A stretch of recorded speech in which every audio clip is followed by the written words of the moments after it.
तो good morning class.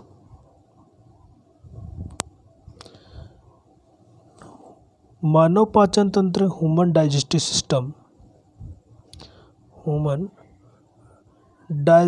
System का ये अपना पार्ट 5वां है। 5th पार्ट को हम डिस्कस करेंगे। और ह्यूमन डाइजेस्टिव सिस्टम जो मानव पाचन तंत्र है उसमें हम कल तक की क्लास में आमाशय को पूरा कर चुके थे। आमाशय मीन्स स्टमक को कल कंप्लीट कर लिया था। अब स्टमक पार्ट के बाद स्टमक के बाद जो आने वाला पार्ट है उसको हम छोटी आंत के नाम से जानते हैं। ठीक है, मतलब शुरुआत हमने मुख गुहा से की थी। मुख गुहा के बाद में हम ग्रसनी के बाद ग्रास नली के बाद आमाशय, और इस जे शेप आमाशय के बाद अब हमें जाना है छोटी आंत में। ठीक है, जो नीचे डायग्राम बना रखा है ये छोटी आंत का डायग्राम। और इस छोटी आंत जो बड़ी आंत ये जो यहाँ पे दिखाई दे रही है इसको हम बड़ी आंत कहेंगे। इस बड़ी आंत के पीछे से निकलकर अंदर की तरफ कुंडलित प्रकार की होती है, मतलब कोइल्ड होती है। इसके लिए जो बेसिक होंगे, जो सामान्य बातें हैं वो क्या क्या। फर्स्ट, यह 6.25 मीटर लॉन्ग 6.25 मीटर लंबी होती है। पाचन और अवशोषण में सहायक होती है, मतलब इसमें डाइजेशन और अब्जॉर्प्शन दोनों में हेल्पफुल करती है। मतलब यहाँ पर डाइजेशन भी होता है और यहाँ पर अब्जॉर्प्शन भी किया जाता है। मतलब ये लंबा सा पार्ट, और इस लंबे से पार्ट में पहला पार्ट जो आपका ये जो डुओडेनम से शो किया है, सेकंड पार्ट जेजुनम से शो किया है, थर्ड पार्ट जो इलियम से शो किया है, ये तीनों पार्ट मिलकर डाइजेशन और अब्जॉर्प्शन को कंप्लीट कर देते हैं। ये छोटी आंत का एक सकरा सा पार्ट है, मतलब नैरो, लॉन्ग और ट्यूबुलर पार्ट है। ये छोटी आंत का सकरा मीन्स नैरो, लंबा, लॉन्ग और ट्यूबुलर पार्ट है, जो अत्यधिक कुंडलित हाईली कोइल्ड होते हैं, जो हाईली कोइल्ड पार्ट है। अब आगे, छोटी आंत पाइलोरिक वॉल और इलियोसिकल वॉल के बीच होती है। कल तक जब हमने आमाशय के बारे में बात की थी तो आमाशय का जो अंतिम भाग जो छोटी आंत में खुलता है उसको हमने किस नाम से बताया था? पाइलोरिक वाल्व के नाम से बताया था। अब पाइलोरिक वॉल से आगे का पार्ट और इलियोसिकल वॉल या इलियोसिकल स्फिंक्टर जो बड़ी आंत से आकर जुड़ता है, उस इलियोसिकल स्फिंक्टर तक कि जो बीच का पार्ट है, इस बीच के पार्ट को हम छोटी आंत के नाम से जानते हैं। इस छोटी आंत को 3 मेन पार्ट्स में डिवाइड किया है। फर्स्ट, छोटी आंत का main part duodenum, second jejunum और थर्ड इलियम। पहले को हम ग्रहणी, दूसरे को हम मध्यांत्र और तीसरे को शेषांत्र के नाम से जानते हैं। मतलब छोटी आंत के मुख्य 3 भाग किए गए। फर्स्ट, जो ये सी आकार का भाग दिखाई दे रहा है इसको हम ग्रहणी कहते हैं। जो ऊपर का कुंडलित भाग है इसको हम जेजुनम के नाम से जानते हैं। और छोटी आंत का वो शेष भाग जो बड़ी आंत से जुड़ जाता है उसे हम इलियम के नाम से जानते हैं। अब उसके आगे, छोटी आंत की भीतरी दीवारों पर इनर लीनिंग, भीतरी दीवारें मतलब उसकी इनर लीनिंग में फिंगर लाइक प्रोजेक्शन हम किसको कहेंगे? फिंगर लाइक प्रोजेक्शन का मीन्स हो गया अंगुली नुमा प्रवर्ध, जो हिंदी मीडियम वाले लिख सकते हैं। छोटी आंत पर भीतरी दीवारों पर क्या मिलेंगे? उंगली नुमा प्रवर्ध। ये जो भीतरी दीवारें कौन सी? जो छोटी आंत है इसके जो जेजुनम की भीतरी दीवारें, जो यहाँ पर ये भीतरी दीवार अंदर की दीवार है, इस दीवार पर फिंगर लाइक प्रोजेक्शन मतलब अंगुली नुमा प्रवर्ध पाए जाते हैं। अब इन अंगुली नुमा प्रवर्धों का काम क्या है?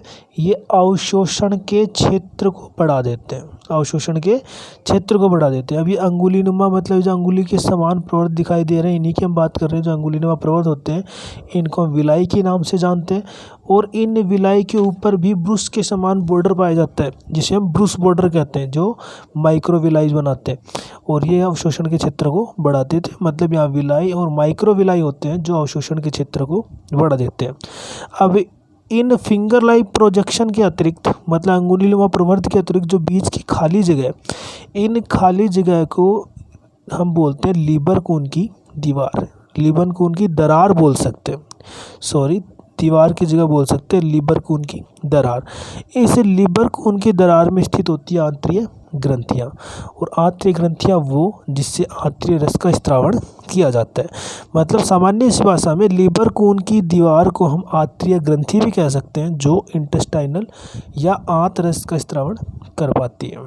ठीक है, तो अभी तक हमने इसका जो बेसिक कंसेप्ट है वो पूरा कर दिया है कि स्मॉल इंटेस्टाइन में हम बेसिक ऊपर की चीज़ें क्या बता सकते हैं, कि स्मॉल इंटेस्टाइन कितनी लंबी होती है, उसके कौन कौन से मेन पार्ट होते हैं, उसमें जो अवशोषण का क्षेत्र है, अवशोषण का क्षेत्र किस प्रकार से बढ़ाया जाता है, और जो आंतरिक ग्रंथियाँ हैं वो आंतरिक रस का स्त्रावण कहाँ से करती है, इन चीज़ों को हमने कंप्लीट कर दिया।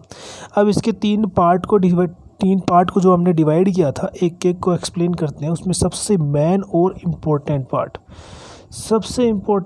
जो सबसे छोटा भी है उसको हम कहते हैं ग्रहणी या डुओडेनम, सबसे इम्पोर्टेंट पार्ट है।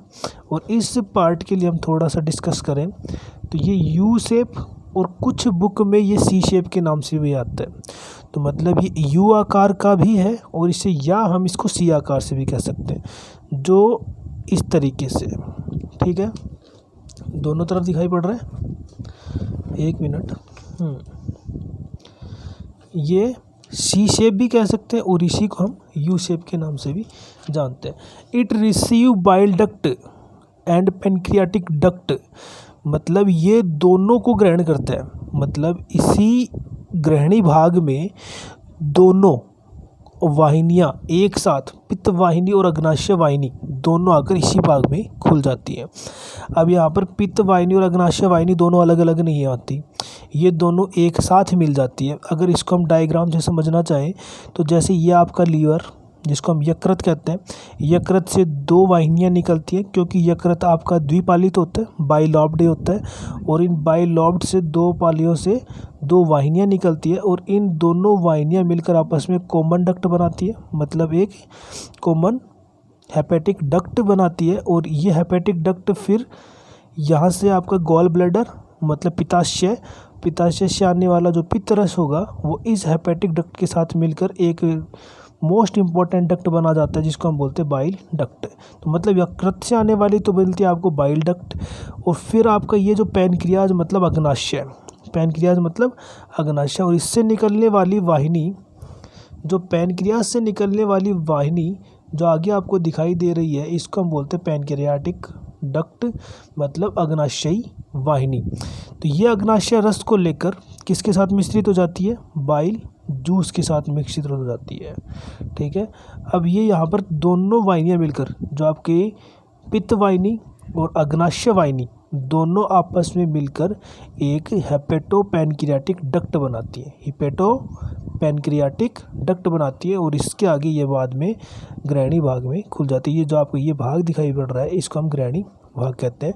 और ये जो रस होते हैं बाइल डक्ट और पैनक्रियाटिक डक्ट, जो आपका पित्त वाहिनी और अग्नाशय वाहिनी से आने वाले जो रस है, वो एक अवरोधनी के द्वारा इनको नियंत्रित किया जाता है। एक स्पिंक्टर जो लगा होता है उससे इसको नियंत्रित किया जाता है। वेरी वेरी इंपॉर्टेंट, इसको हम बोलते हैं स्पिंक्टर ऑफ ओडाई, मतलब ओडाई की अवरोधनी। इसको हिंदी मीडियम वाले भी इसी प्रकार से लिखेंगे, ओडाई की अवरोधनी। ठीक है, नॉट ए प्रॉब्लम। उसके बाद सबसे इम्पोर्टेंट एक और काम यहाँ पे और कर लेना है। ये एक और इम्पोर्टेंट काम यहाँ पर हो जाएगा कि यहाँ पर इसी भाग में जो ग्रहणी भाग है उसमें most important, very very important Brunner's gland पाई जाती है। यहाँ पर क्या पाई जाती है, ब्रूनर्स ग्लैंड या ब्रूनर्स की ग्रंथियाँ पाई जाती है। और इसका एक मेन काम होता है जो म्यूकस मतलब जो श्लेष्मा को स्त्रावित करती है। और श्लेष्मा का स्त्रावित जो श्लेष्मा आपका क्षारीय होता है, मतलब जो आने वाला भोजन है उसको ये क्षारीय बना देती है। क्योंकि हमने पीछे पढ़ा है जो अमाशय है उसमें अम्ल होते हैं, आने वाला भोजन अम्लीय हो जाता है, आने वाला जो फूड है वो एसिडिक टाइप का हो जाता है। और जैसे ही वो इंटेस्टाइन में पहली बार आता है तो आते ही ब्रूनर्स ग्लैंड उसको वापस एल्कलाइन सॉल्यूशन के द्वारा क्या बना देती है, एल्कलाइन बना देती है, मतलब उसके माध्यम को क्षारीय कर देती है। अब उसके बाद इसके दो और पार्ट जो रह गए, लास्ट जो पार्ट है उसमें एक है जेजुनम। जेजुनम जो डुओडेनम और इलियम के बीच में, जो हमने पहले बता दिया, ऊपर का पार्ट ये डुओडेनम और नीचे का पार्ट इलियम, और इसके बीच वाले पार्ट को हम क्या बोलेंगे, जेजुनम। मतलब जेजुनम पार्ट आपका डुओडेनम और इलियम से जुड़ा रहता है। उसके बाद इसकी जो लंबाई है वो 2.5 मीटर लंबी होती है। ये मोटा होता है और वेस्कुलर मतलब संवहनी होता है। उसके बाद में नंबर 3 इलियम पार्ट की लंबाई 3.5 मीटर लंबी होती है, थोड़ा सा पतला होता है और अत्यधिक कुंडलित होता है। और इलियम ही वो भाग है जो आगे चलकर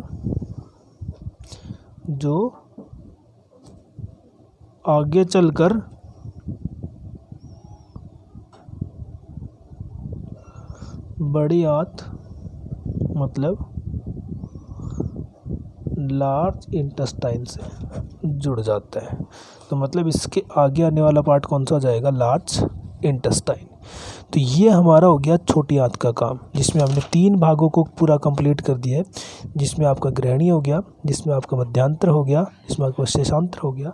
और 1 मिनट, ये सिर्फ हम इसके ऊपर का बेसिक काम कर रहे हैं, इनमें अभी तक डाइजेशन हमारा कंप्लीट नहीं है। डाइजेशन को हमने कल कहा था, उसको हम एक साथ करेंगे। ये ऊपर का बेसिक मतलब इसमें हम पार्ट को समझेंगे, पार्ट कैसा है, ठीक है। तो आज का हमारे पार्ट में जो हमने इस ग्रहणी के लिए बताया, छोटी आंत के लिए बताया कि छोटी आंत के जो बेसिक क्या थे वो कंप्लीट किए, जो इम्पोर्टेंट चीज़ें वो हमने कंप्लीट की है। इंपॉर्टेंट चीज़ों का हमें ध्यान में रखना है, विलाई, माइक्रोविलाई और माइक्रोविलाई मिलकर जो ब्रूस बॉर्डर बनाते हैं, ये ब्रूस बॉर्डर जो ऊपर दिखाई पड़ रहा है इसको हम ब्रूस बॉर्डर कहते हैं। इन इम्पोर्टेंट को हम इम्पोर्टेंट भी लगा लेंगे। डुओडेनम में जो इम्पोर्टेंट बताया था उस इम्पोर्टेंट को भी कंप्लीट करेंगे, और बाकी जो इम्पोर्टेंट रहेगा उसको हम आगे कंप्लीट करते चलेंगे, नॉट ए प्रॉब्लम, ठीक है। आज के लिए बस इतना ही, थैंक यू।